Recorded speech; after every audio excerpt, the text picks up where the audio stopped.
Graça e paz, queridos irmãos.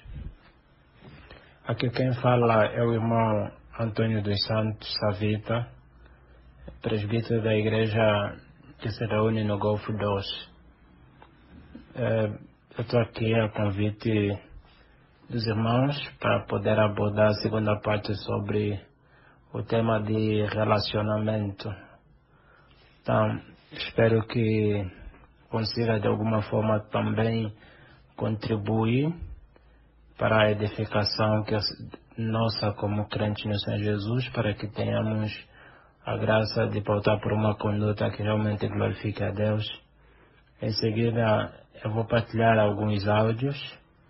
À medida que os irmãos ouvirem, no final podem deixar as vossas questões e eu terei a graça e a bondade de responder aos irmãos sem problema. Também partirei do pressuposto que os irmãos ouviram a exortação do irmão Avelino Trindade ontem, que também abordou sobre o mesmo tema.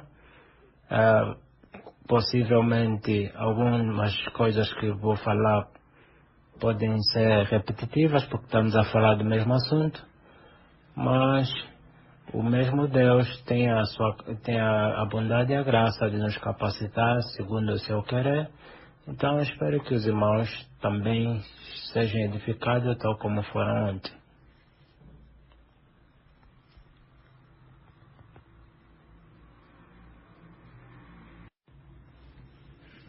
Bem, queridos irmãos, quando falamos sobre relacionamento, em última instância nós estamos a falar de relacionamento conjugal ou, na sua essência, o casamento. Porque todos os outros pré-relacionamentos, podemos assim dizer, são com o intuito de se obter aquilo que é o verdadeiro relacionamento, que é o relacionamento heteroafetivo de um homem e uma mulher dentro do casamento. Então, primeiramente eu gostaria de deixar claro que nós estamos a falar de relacionamento na sua essência, que é o casamento, e todos os pré-relacionamentos é com o intuito desse ato principal. Primeiramente gostaria de clarificar que o casamento em si, eu estaria a falar na vertente casamento porque é o âmago, é o fim pelo qual tudo acontece, e nós estamos aqui a falar de relacionamento por causa disso. Primeiro é que o casamento foi instituído por Deus. E casamento é algo sagrado, é algo bom, é algo santo, é algo que foi instituído por Deus antes do pecado, ou seja, o relacionamento conjugal entre um homem e uma mulher não é um ato, não é uma consequência do pecado, mas é algo que Deus instituiu antes do pecado, conforme nós vemos lá em Gênesis 2, em que o Senhor diz que deixaria o homem os seus pais, unir-se-ia às suas esposas e ambos seriam uma só carne. E nós vemos isso, Deus instituir o casamento no Éden, onde nós vemos na sua essência a materialização do primeiro casamento com Adão e Eva, onde Adão era o cabeça e tinha a Eva como a sua auxiliadora, conforme ele próprio dizia, essa é carne da minha carne, ossos dos meus ossos. Então, primeiro que gostaria de clarificar, porque hoje tende-se a olhar o casamento como uma relação circunstancial, algo opcional, e como se fosse algo inventado pelos homens. Não, mas o casamento tem a sua essência, a sua origem em Deus. É o nosso Deus que instituiu esse relacionamento conjugal. Outro ponto que também é preciso perceber é que a Bíblia não trata sobre namoro. O conceito de namoro é uma invenção ocidental. Não havia namoro na época em que a Bíblia foi escrita, tanto mais que naquela altura os pais comumente casavam seus filhos, ou seja, eram os pais que que oficializavam o casamento de seus filhos, ou seja, eram os pais que escolhiam as mulheres para os seus filhos, o chamado casamento por procuração, como nós vemos o exemplo prático que aconteceu com Rebeca em Gênesis 24. Então, namoro, corte ou qualquer outro tipo de pré-relacionamento, pré-casamento, nós não temos um mandamento claro nas escrituras que orienta ou ilustra esse tipo de relacionamento. Nós vemos nas escrituras claramente o casamento o relacionamento conjugal dentro daquilo que era o casamento. Uma pergunta que foi deixada ali, que é que nós vamos, dito isso, vamos introduzir, quem deve entrar num relacionamento? Deveria dizer, quem deve entrar no relacionamento heteroafetivo? Primeiro que o casamento, como nós vimos lá em Gênesis 2, quem deve entrar num casamento é um homem e uma mulher, ou seja, o casamento, o relacionamento é algo que deve ser estabelecido, é uma relação hetero, ou seja, entre um homem e uma mulher, não homem com homem, nem mulher com mulher. Isso seria abominação, conforme nós vemos lá em Romanos 1. Então, primeiro é que só um homem e uma mulher podem entrar num relacionamento heteroafetivo. O relacionamento conjugal é entre um homem e uma mulher. Partindo disso, talvez podemos responder o que é que significa ser homem nas escrituras.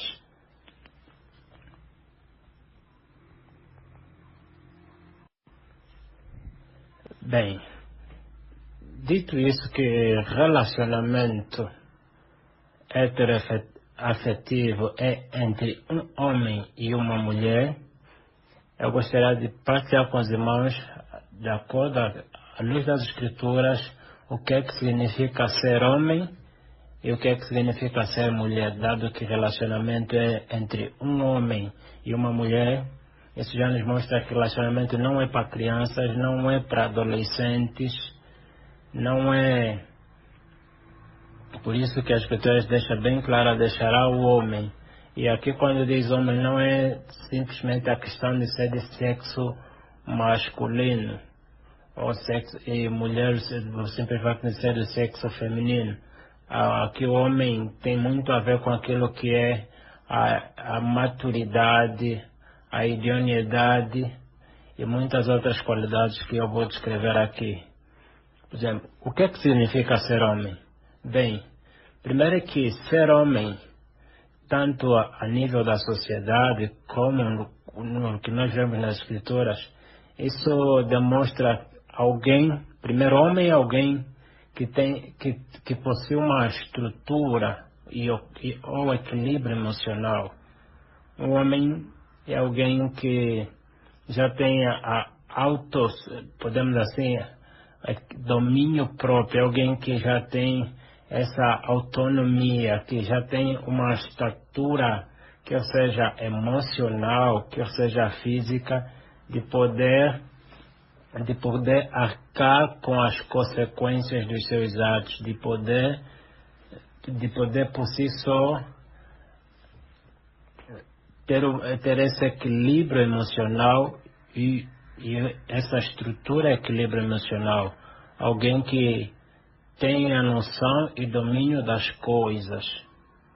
Então, o ser homem, por isso que normalmente nós não olhamos como as crianças são pessoas que normalmente indefesas, inseguras, são pessoas muito ainda sensíveis, com certos despreparos e uma certa fraqueza. O que nós quando olhamos para um homem adulto, nós vemos o inverso. Vemos a questão de uma estatura emocional, esse equilíbrio, essa maturidade. Não só isso, ser homem também significa ter, acima de tudo, maturidade espiritual para liderar espiritualmente outra pessoa.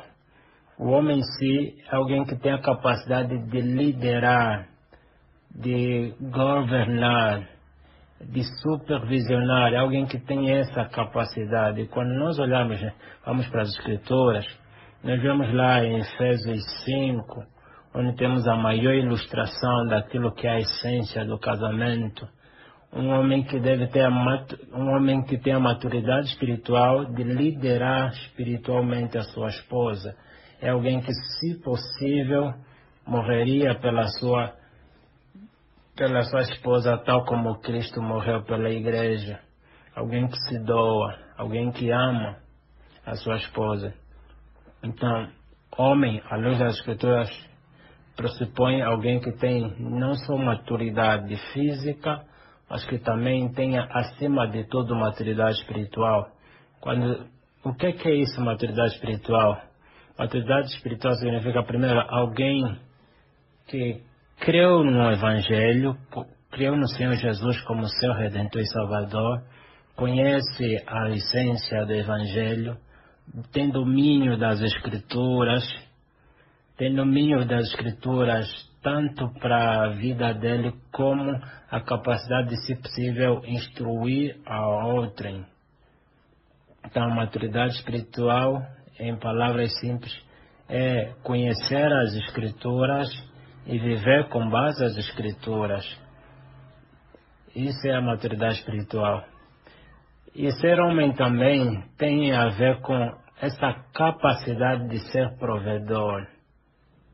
O homem é alguém que foi instituído por Deus, como nós vimos lá em Gênesis, no caso de Adão, de governar a terra e de suprir as necessidades do seu lar.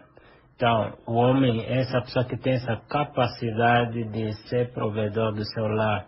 É sobre ele que recai o cuidado do lar, é sobre ele que recai a provisão, o trazer mantimento em casa.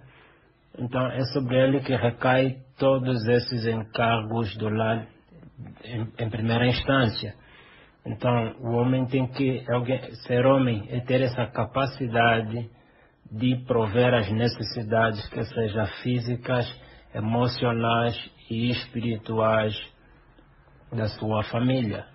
É claro que não estamos aqui a defender um perfeccionismo, ou seja, ele pode não estar habilitado a 100%, né, em todas essas qualidades, mas ele deve ter em si essa marca.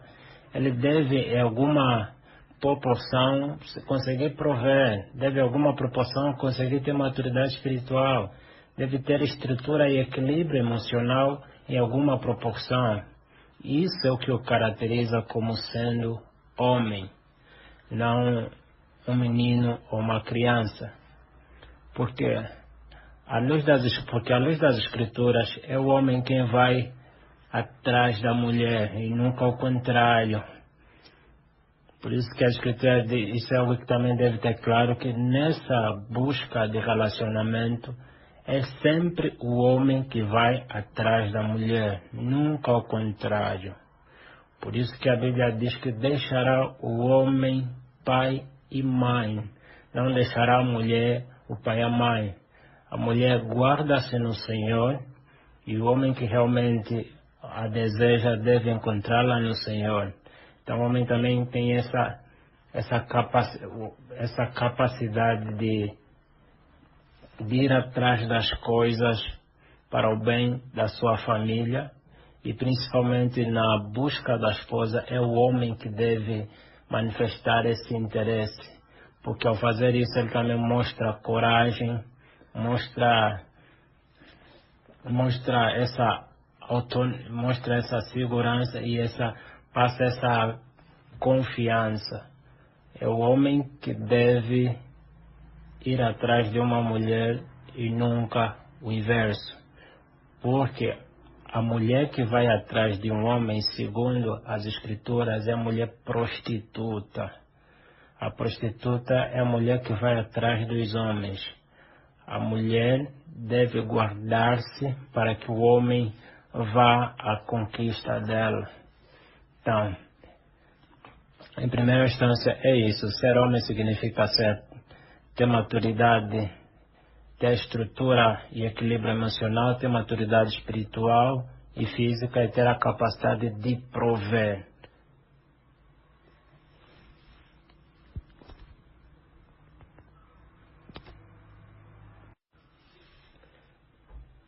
Bem, continuando, já definimos aqui o que é que significa ser homem. Agora, o que é que significa ser mulher para entrar no relacionamento? Primeiro é que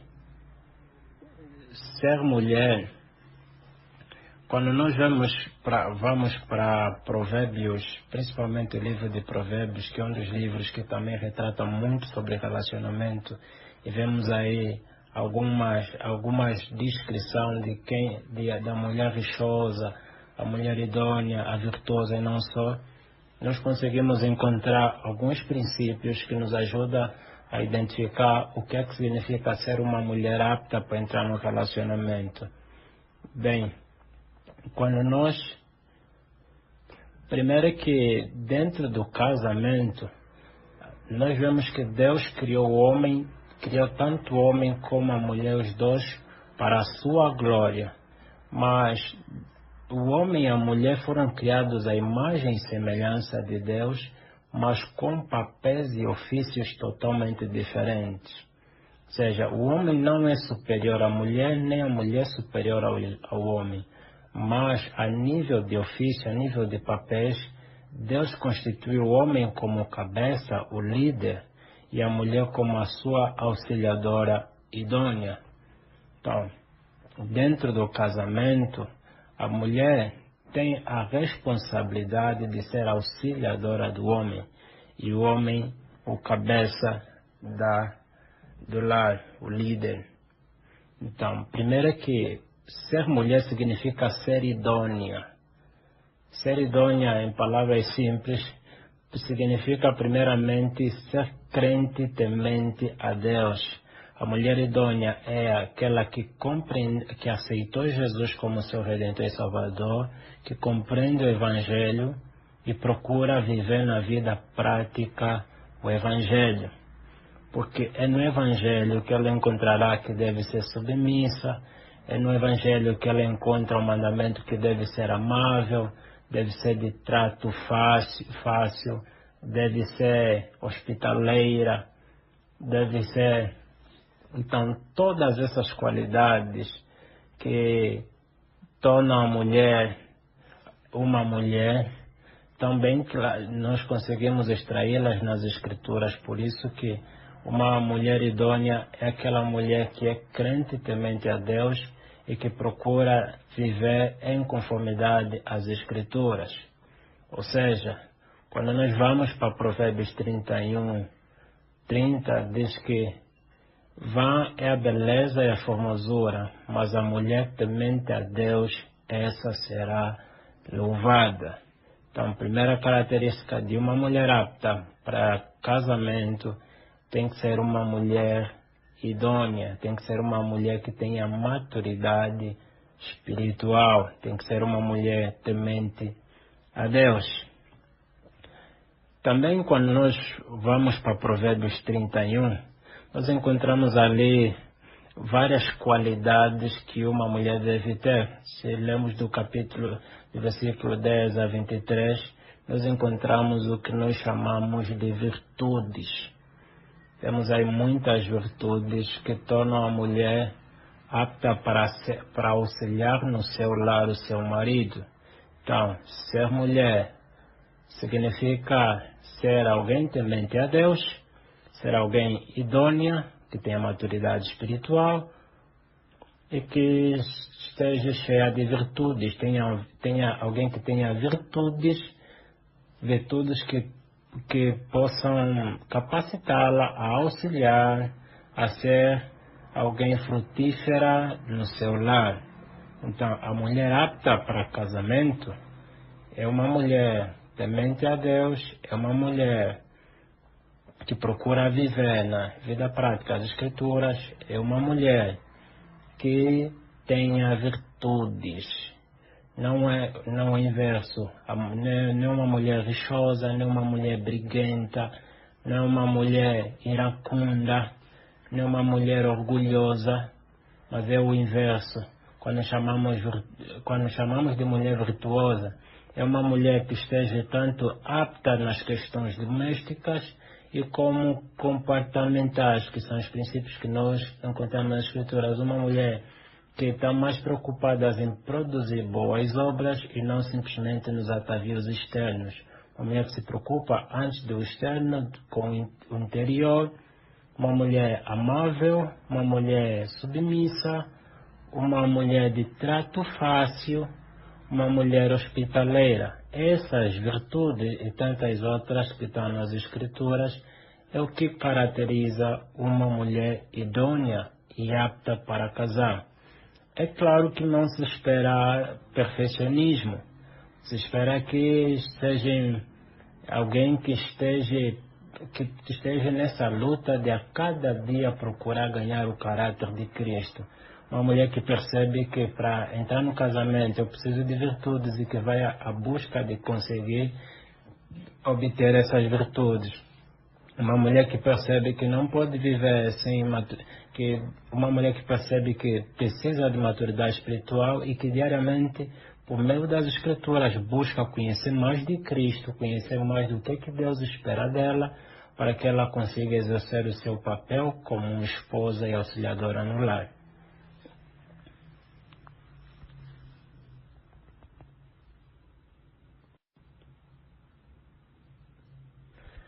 Bem, continuando, queridos irmãos, dito isso, definindo a questão do que é que significa ser mulher e homem, podemos ir na essência daquilo que é o nosso estudo.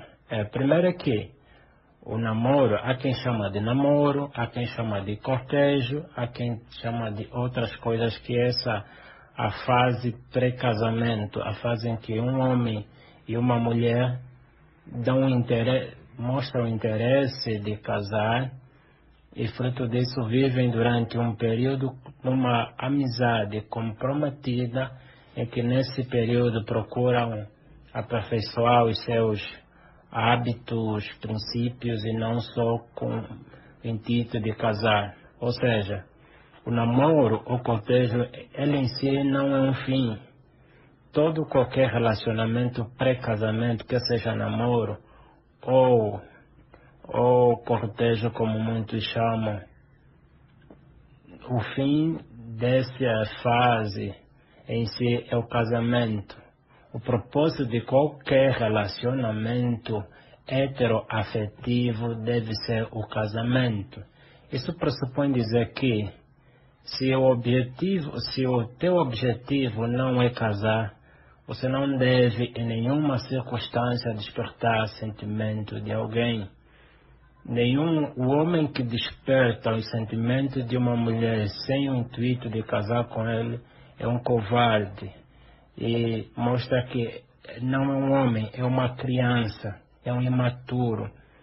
É o inverso daquilo que nós definimos, porque a essência de qualquer relacionamento é o casamento.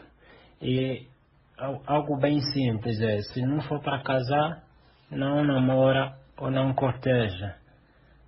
As pessoas só podem pensar em tentar entrar num relacionamento se o propósito for casar. Fora disso, não há nenhuma escapatória, não há nenhuma justificativa para despertar o sentimento de alguém.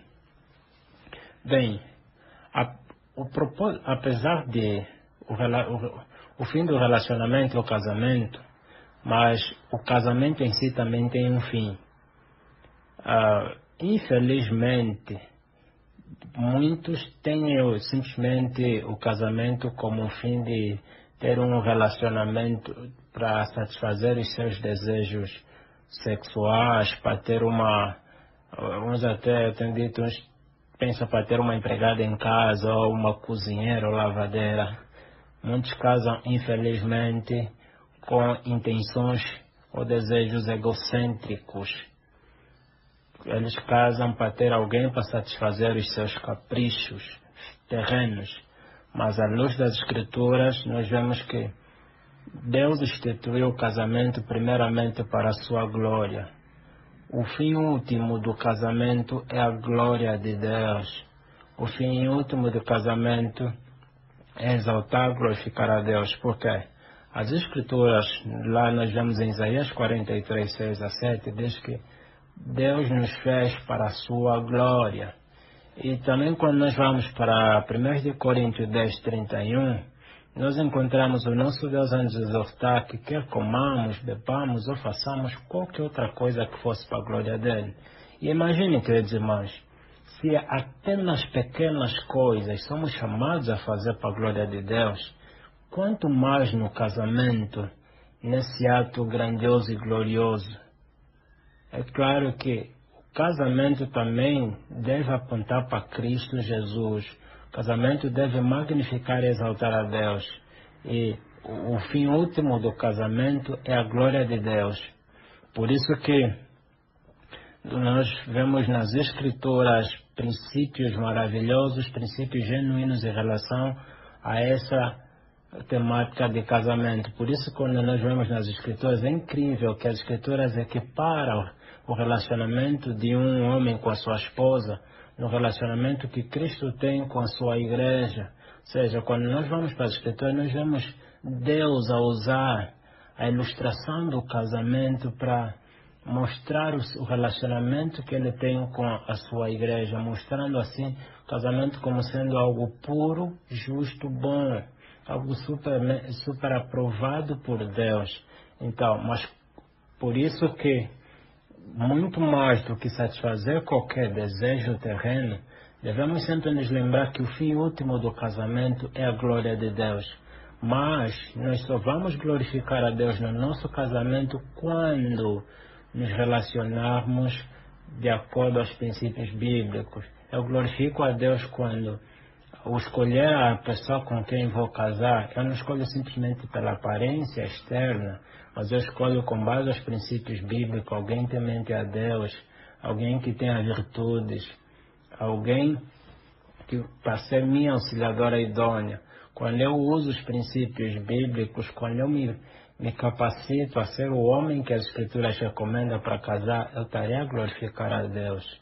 Agora, quando eu negligencio os princípios pelos quais alguém deve entrar no relacionamento, eu não estarei a glorificar a Deus. Por isso que o homem que desperta os sentimentos de uma mulher fora do tempo, sem o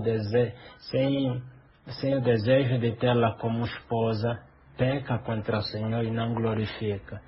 Então, dito isso, o propósito do casamento, queridos irmãos, é a glória a Deus. Deus não deu o casamento simplesmente para satisfazer os teus desejos terrenos.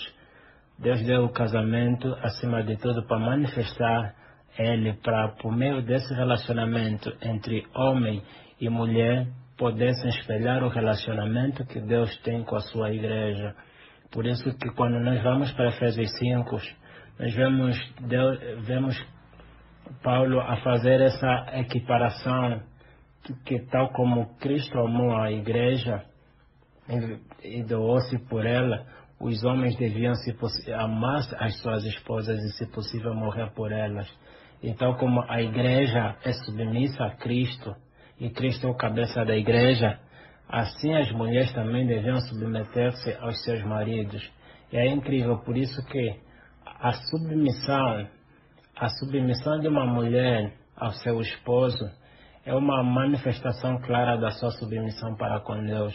Por isso que toda mulher que não é submissa ao seu marido também não pode ser submissa a Deus. E o incrível, o amor do homem para com a sua esposa manifesta o temor e o amor que ele tem para com Deus. Por isso que o homem que não ama a sua esposa é o mesmo que não amar a Deus. Nós manifestamos e exaltamos a Deus na forma como nós administramos o nosso relacionamento.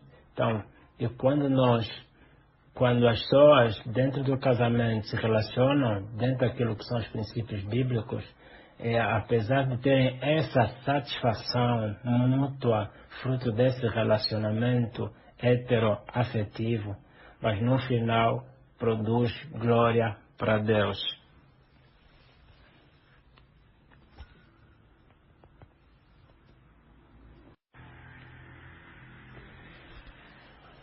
Ok, continuando, queridos irmãos, eu trouxe aqui alguns princípios bíblicos para se entrar num relacionamento com vista ao casamento.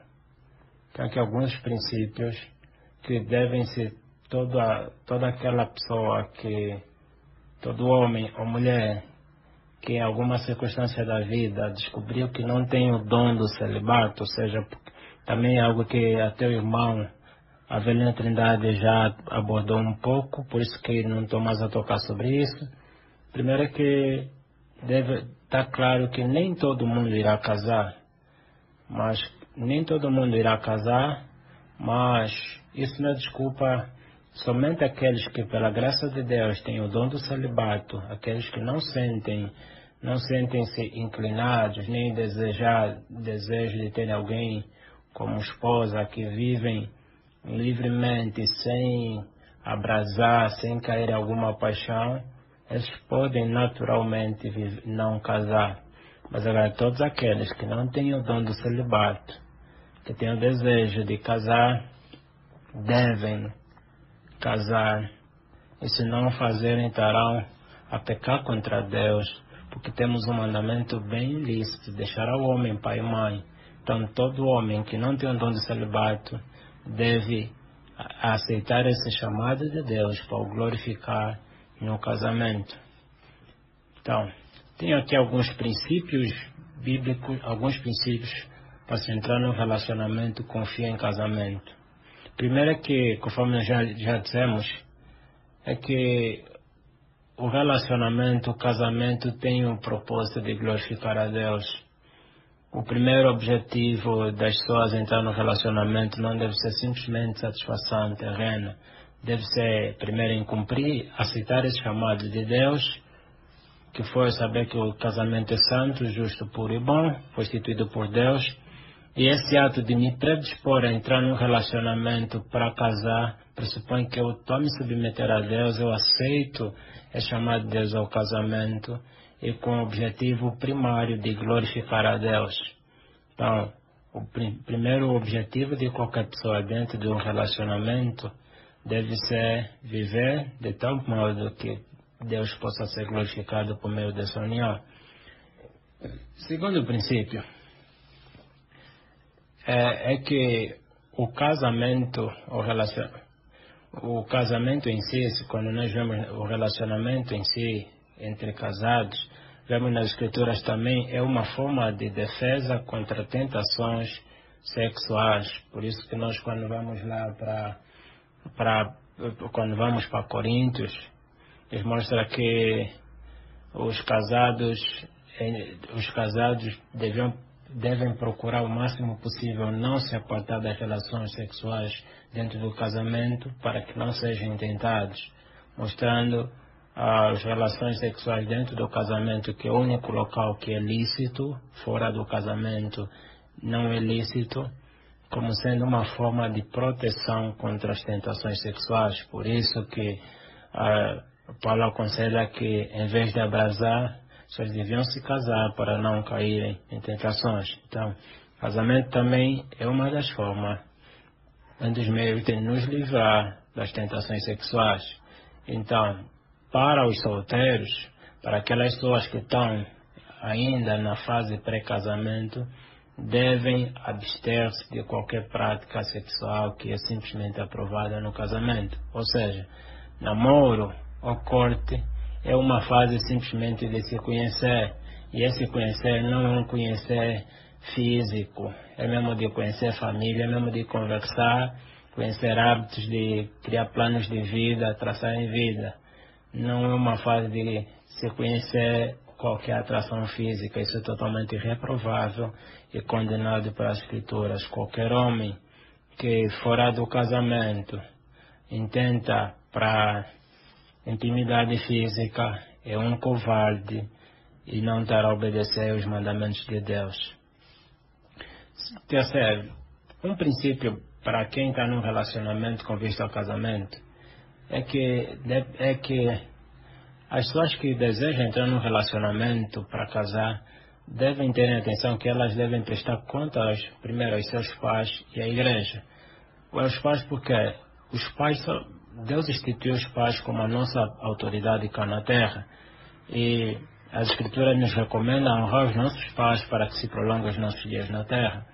Enquanto nós estiver sobre a tutela dos nossos pais, quando falo pais, que sejam os pais biológicos ou aquelas pessoas que são a autoridade das nossas vidas cá na terra, nós devemos levar em consideração, devemos prestar contas a elas, ou seja, nessa decisão tão importante das nossas vidas, nós devemos ouvir o conselho dessas pessoas, de tal modo porque a própria Escritura mostra que no mundo dos conselhos não falta sabedoria, de tal modo que possamos ser orientados e instruídos a fazer escolhas que realmente glorifiquem a Deus. Na eventualidade dos nossos pais serem ímpios ou não terem princípios firmes, apesar disso, ainda assim nós devemos se contar com eles e ouvi-los, examinar e ter tudo aquilo que for bom. E também, nessa fase de de namoro ou corte, os crentes devem saber que eles também prestam conta à igreja. Deus instituiu a igreja como coluna e baluarte da justiça. Deus instituiu os presbíteros e pastores para velarem para as nossas vidas. Então, nós temos um Cristo a ser glorificado e um testemunho a velar. Qualquer conduta do crente, que seja boa ou má, terá repercussão na igreja. Por isso que não devemos afastar a igreja de uma decisão dessas. Mas isso não quer dizer que eu pessoalmente eu não vejo mandamento bíblico para um irmão que seja pastor ou presbítero, autoridade de dizer, de escolher não, é esse irmão, não é esse irmão. Como presbíteros, como pastores, o dever é se submeter às Escrituras, é aconselhar o crente segundo os princípios que estão estabelecidos nas Escrituras, não de acordo ao seu achismo, não de acordo às suas preferências. Então, quando for instruído, quando o crente for orientado com base nos princípios bíblicos, não será a palavra do pastor nem do presbítero, mas será as Escrituras a falar. Então, o tipo de acompanhamento, o tipo de autoridade que os presbíteros ou ministros devem ter quanto a essa fase de relacionamento é simplesmente naquilo que lhes foi instituído pelas Escrituras, que é velar por aquilo que são os princípios bíblicos, não extrapolarem isso, porque já vi situações em que tem também havido um certo exagero. Irmãos que até definem esse e não pode ser esse sem algum fundamento bíblico claro, simplesmente porque gostou ou não gostou. Os irmãos, a igreja tem esse papel de auxiliar e acompanhar os irmãos de acordo aos princípios bíblicos estabelecidos, a escolherem com quem entrar no relacionamento. Por isso que se os crentes desobedecerem princípios bíblicos bem estabelecidos, estarão sujeitos a alguma disciplina, porque nisso não estarão glorificando a Deus. Um outro princípio, conforme nós já falamos acima, é que o casamento é lícito simplesmente para homens e mulheres. E um outro princípio também é que o relacionamento só deve iniciar tendo em vista o casamento. Se a pessoa não tiver interesse de casar a curto prazo, o crente não é alguém que deve fazer carreira de casamento, de relacionamento, ou seja, o prolongar um relacionamento pré-casamento, nesse caso namoro ou corte, deve ser uma exceção, não deve ser algo normal. Acho que senão, a meta que é essa, se não for para casa, se não intenciona casar a curto prazo, se ainda tem desculpa para tenho que estudar, tenho que trabalhar, tenho que não sei isso, então não entra no relacionamento.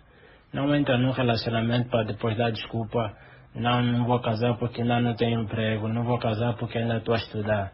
Se a tua prioridade primária nesse momento não é casar, não entra no relacionamento. O relacionamento tem que ser com vista ao casamento. Se não for para isso, deve esperar e aguardar pelo tempo oportuno. Porque a escritura é bem clara que o homem só deixa as fases mãe para se unir à sua esposa, tornando-se ambos uma carne. Então, por isso que deve-se evitar namoros precoces, porque os namoros precoces trazem consigo muitos problemas, que seja físicos, emocionais e espirituais, e acaba também trazendo muitas consequências e sequelas.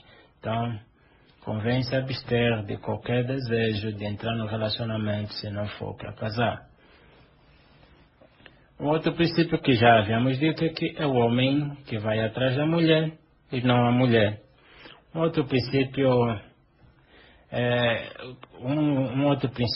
para quem quer entrar no relacionamento é que se a pessoa com quem quer entrar no relacionamento não for crente, não é opcional, nem sequer se pondera. O crente é alguém que nasceu de novo, é nova criatura no Senhor Jesus, é alguém que tem outra identidade, é alguém que vive segundo o senhorio de Cristo Jesus, é alguém que já mortificou a carne e suas paixões.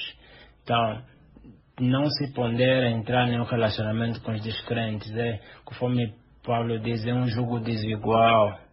Então, se a pessoa a quem você tem interesse não é de fé questionável, não consegue testificar a fé dela, não avance. Não se pondera nenhum relacionamento entre crentes e descrentes, ou seja, quando intencionar entrar no relacionamento, por mais bonita ou mais virtudes, alguma coisa que tenha, se não for crente, nem sequer dê o primeiro passo. Porque senão estarás a desobedecer a Deus, estarás a incorrer em pecado e será um relacionamento não aprovado por Deus. Se você se sente inclinado, agora, se você se sente inclinado a aprofundar um relacionamento com alguém especial e ainda não chegou o tempo oportuno, não se sente preparado, espere em Deus, ore bastante, viva a vida solteira para a glória de Deus. A vida solteira não é um momento, também é uma fase muito boa, é uma fase que você nunca voltará a tê-la. É também um chamado de Deus, você é chamado a glorificar Deus, quer seja casado ou solteiro. Todos nós somos chamados a glorificar Deus. O casado glorifica na vida de casado, o solteiro de solteiro. Mas em qualquer fase está das nossas vidas, nós somos chamados a viver para a glória de Deus. Por isso que o casado não é superior ao solteiro, nem muito menos ao solteiro. Mas cada um deve servir ao Senhor no estado em que se encontra e na circunstância que se encontra, sempre com a vista a glória de Deus. Então, se você é solteiro e ainda não está preparado, ainda não é homem na sua essência, não tem visto ao casamento, guarde-se ainda. Viva a vida solteira para a glória de Deus. Espere o tempo oportuno. Porque no final das contas, qualquer fase da vida que você se encontra solteiro, lembre que também é um presente de Deus e é uma fase da tua vida que você nunca voltará a ter.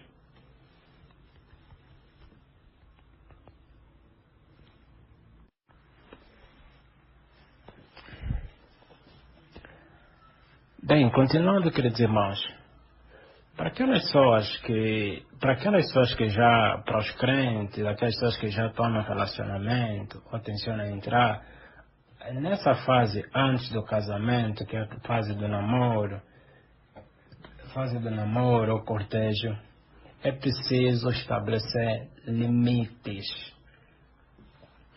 É preciso estabelecer limites de tal modo que consiga se preservar a pureza, consiga se limitar qualquer intimidade física e consiga se mortificar qualquer paixão, porque nós ainda somos pecadores, ainda não somos perfeitos. Nós, por natureza, nós por natureza somos pecadores, inclinados para o mal. É pela graça de Deus que agora ganhamos a capacidade de fazer o que é certo e ainda somos tentados. O crente não é alguém infalível, não é alguém que já não peca. Por isso que, enquanto não for casado, é preciso colocar toda a armadura de Deus, é preciso colocar todos os limites para não cair em situações pecaminosas. Já vemos relato de muita gente que fornicou, caiu em lascívia, masturbação, pornografia, e não só porque negligenciou os meios de graça que Deus concedeu para vencer o pecado, estudar a palavra, comunhão com a igreja, oração, e não só, e por essa negligência caíram em muitos pecados. Então, para não incorrer em situações como essa, o ideal é colocar limites. É preciso ser rígido, colocar os limites.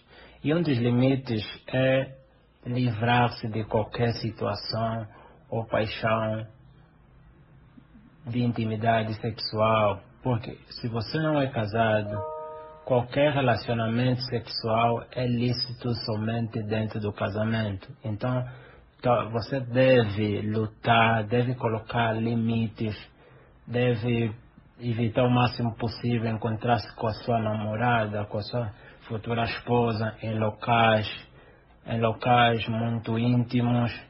Deve, de qualquer circunstância local que possa te levar a incorrer algum pecado, deves evitar qualquer, que seja em palavras, pensamentos, em ações que possam te levar à impureza.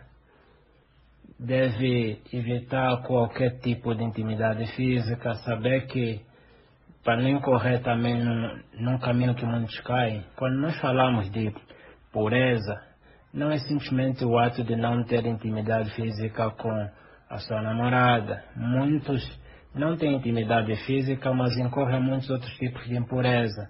Ficam a alimentar pensamentos obscenos, ficam a falar palavras obscenas, palavras que excitam, ficam a despertar os sentimentos, despertar as paixões dos seus parceiros.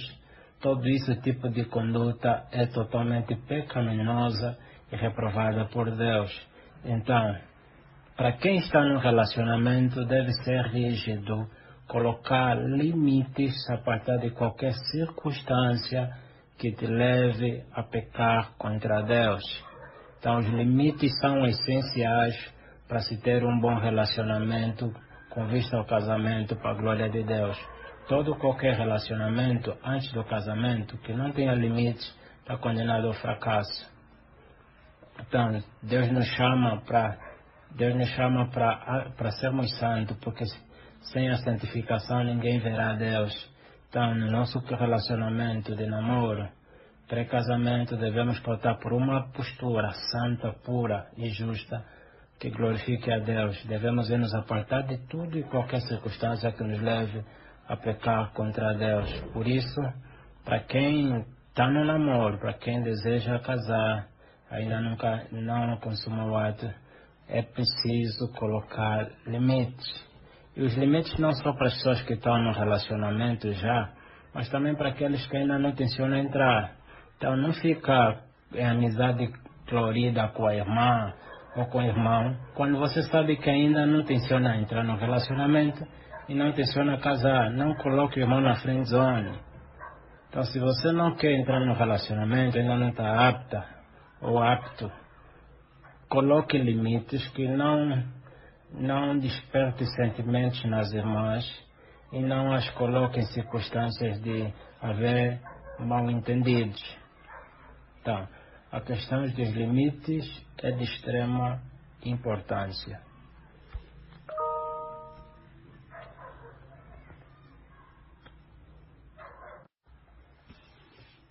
Bem, graça e paz, queridos irmãos, esteja a terminar.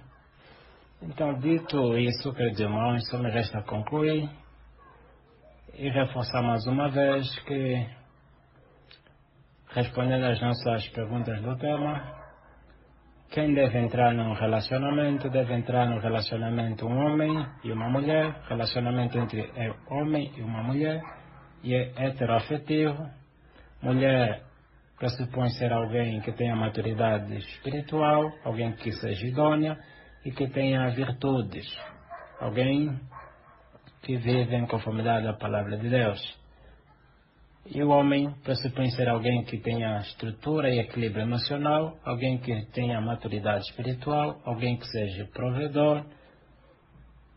Essas são as pessoas que são aptas para casar quando? Elas só podem tomar essa decisão de entrar no relacionamento quando têm em vista o casamento a curto prazo. Então, não tem um tempo estabelecido, desde que tenham essas qualidades que os qualifiquem como homens e mulheres e acham que estão aptos para casar a curto prazo, podem sim entrar num casamento, levando sempre em consideração os pais e a igreja, para que possam os acompanhar a ter a melhor conduta possível em conformidade às Escrituras. E também de relembrar que o fim último do casamento é a glória de Deus. Por isso que a maneira como nós nos relacionarmos, quer seja na vida solteira, quer seja dentro do casamento, dirá muito do quanto nós somos ou não submissos a Deus. Outra para concluir é que se alguém ainda não deseja entrar no relacionamento, não deseja casar, deve se guardar no Senhor e não estimular os sentimentos do sexo oposto.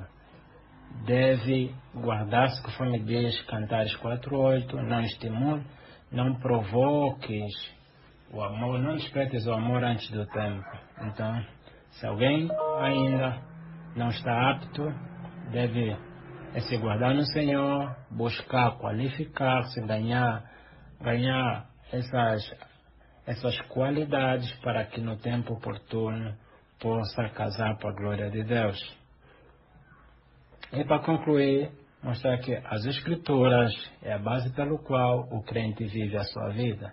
E nós encontramos princípios bem claros, quer seja para o homem, quer seja para a mulher, que devem o levar para um relacionamento. Por isso que devemos examiná-la todos os dias e procurar nos examinar e tudo aquilo que tivemos em falta, buscar. E também devemos ter o equilíbrio de não sermos muito...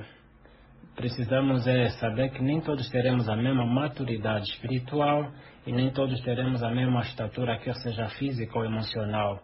Mas o que se deseja é que cada um, em alguma proporção, tenha o mínimo possível, ideal para entrar no relacionamento. Por isso que não é recomendável nem aceitável que neófitos entrem no relacionamento. Porque pessoas que não têm a maturidade espiritual não terão em condições nem de governar a sua casa, nem de instruir espiritualmente a sua família e nem de viverem eles em si com base aos princípios de Deus. Então, e outro princípio a concluir é que, quer seja casados ou solteiros, somos chamados a viver para a glória de Deus. A nossa satisfação, a nossa alegria não está em si nas coisas carnais. A nossa alegria e satisfação está em Cristo Jesus. Saber que em Deus nós já temos tudo. Cristo Jesus morreu pelos nossos pecados. Aquele que não poupou seu próprio Filho, muito mais, e o entregou por nós, muito mais pode fazer por nós. A base, a nossa confiança deve estar acima de tudo em Deus e não nas coisas criadas por Deus. Então, quer seja casados ou solteiros, vamos buscar viver uma vida de dependência e consagração a Deus, para que busquemos a verdadeira satisfação e alegria em Deus e não nas coisas em si. Então, queridos irmãos, muito obrigado. Estou aberto para perguntas.